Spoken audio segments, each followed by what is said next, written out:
Hello, this is Mel Thompson, and this is a podcast and a series of podcasts about political risk. Today I'll be discussing insurance and patience on the African continent.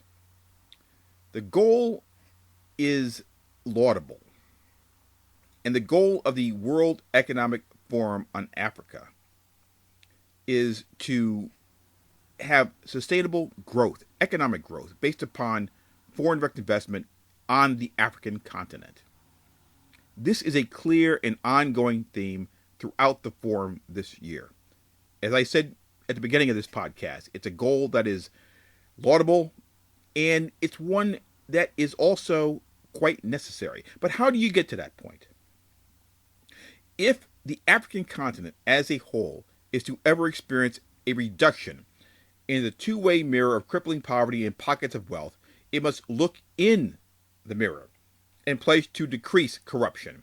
In my opinion, the single biggest political risk to all African nations is corruption. Disease and poverty are ongoing because there is not a possible circumstantial disconnect between corruption and these problems. In other words, these things are not connected in some way. You can't just say, well, it just looks like they're connected because it's just circumstances and will give you that appearance. That is not true. The problems on the African continent, country by country, can pretty much be traced back to corruption. The overall problem that is facing the foreign direct investor in Africa is a lack of worthwhile efforts to prevent, mitigate, and possibly eradicate corruption. And I don't believe that corruption can ever be eradicated. I've said this many, many times before, and I don't believe it can be eradicated anywhere. Now, according to the World Bank, the African continent needs $93 billion in foreign direct investment annually. The political risk of corruption will never be one that can be eradicated. And because of that fact, the overall money that could be thrown at this, the $93 billion in question, will never be able to be applied in a way that would actually be so beneficial where the growth would be sustained in the continent.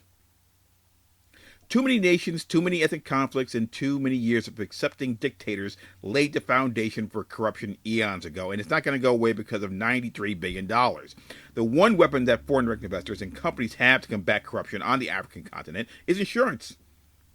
However, the insurance industry, particularly the political risk insurance market, is not an easy place to find enough coverage. The political risks are, in many cases, incalculable. And they're incalculable because what they're based on are intangibles such as ancient ethnic, political, and religious rifts. And you can't insure some of these things. You can't insure against personal hatred, but you can protect your investment up to a manageable level. To be pragmatic and look at the long-term political risk of corruption in and on the African continent is much more reasonable than telling you that money and only money will resolve this particular political risk. Money is not going to resolve it in and of itself. The overall problem that needs to be resolved is long-term opportunities that have been sustained, and long-term opportunities that are sustained through the overall investment that is targeted, watched, cultivated, and insured up to the level where the risk can possibly be managed by the investor or the company. These are the only ways that you're going to be able to really get the benefit of being a foreign direct investor or a company on the African continent as it pertains to dealing with the political risk of corruption. It will never be resolved, but I will tell you this, the far, far worst thing that can possibly happen is to walk away from the African continent. Perseverance and as much insurance as is available are the best tools to mitigate the political risk of corruption on the African continent. This has been Mel Thompson.